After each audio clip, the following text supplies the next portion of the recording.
ছবিগুলো ব্যবহার করে কেন এরকম মিথ্যা প্রোপাগান্ডা চালাতে হবে? শাড়ি পরা ছবি নিয়ে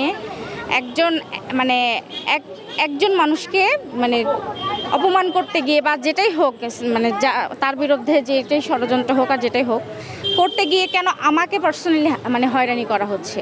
যদি আপনাদের কাছে প্রমাণ থাকে আপনারা প্রমাণ সহ আসেন। যে নিউজগুলো প্রচার হচ্ছে সেগুলো একদম মিথ্যা এবং ভিত্তিহীন। আমার কথা হচ্ছে আপনাদের কাছে যদি কোনো এভিডেন্স থাকে আপনারা সেগুলো নিয়ে আসেন।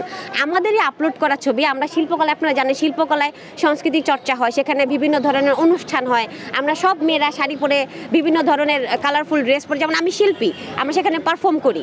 তো তখন আমাদের প্রচুর ছবি তোলা হয়, আপনারাও আসেন, আপনারা আমাদের ছবি তুলে নিয়ে যান।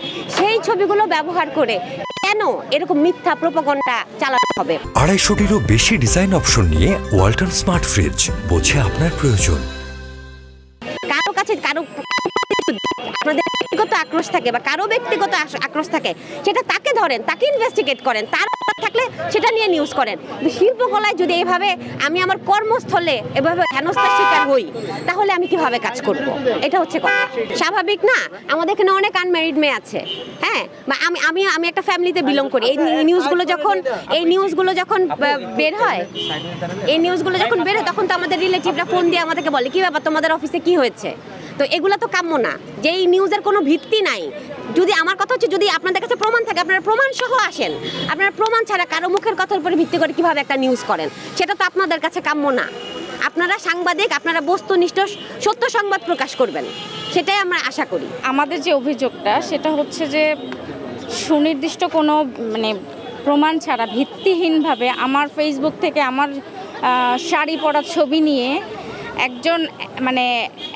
একজন মানুষকে অপমান করতে গিয়ে বা যেটাই হোক তার বিরুদ্ধে যেটাই ষড়যন্ত্র হোক আর যেটাই হোক করতে গিয়ে কেন আমাকে পার্সোনালি হয়রানি করা হচ্ছে। হ্যাঁ, আমার কোনো ভিডিও বা কোনো প্রমাণ ছাড়া ভিত্তিহীনভাবে আমার বিরুদ্ধে একটা ষড়যন্ত্র হচ্ছে। আমি যারা ষড়যন্ত্র করছে তাদেরকে কিন্তু আমি চিনিও না, সত্যি কথা যেটা। যে হোসেন ভাই, হ্যাঁ আমরা করবো ভাইয়া, খুব তাড়াতাড়ি মামলা করব। হ্যাঁ, কারণ আমি একজন নারী, আমার তো আসলে ধৈর্যের একটা বাঁধ ভেঙে গেছে। হ্যাঁ, আমি কতক্ষণ সহ্য করব? তো আমি আজকে একটা ব্যবস্থা করব। ভাইয়া, আমার নিরাপত্তাহীনতায় ভুগছি আমি। আপনি এটা কিভাবে বলবেন বলেন? আপনি কি আমাকে নিরাপত্তা দিতে পারবেন? আমি অলরেডি নিরাপত্তাহীনতায় ভুগছি ভাইয়া। অবশ্যই ভাইয়া, অবশ্যই না। আমি মাস্ক খুলে কথা বলেছি। অবশ্যই আমার নিরাপত্তাহীনতায় ভুগছি এবং আমার অনেক রকম সমস্যা হতে পারে। তারপরও আমি মাস্ক খুলছি না, কারণ একটু নিরাপত্তাহীনতায় ভুগছি।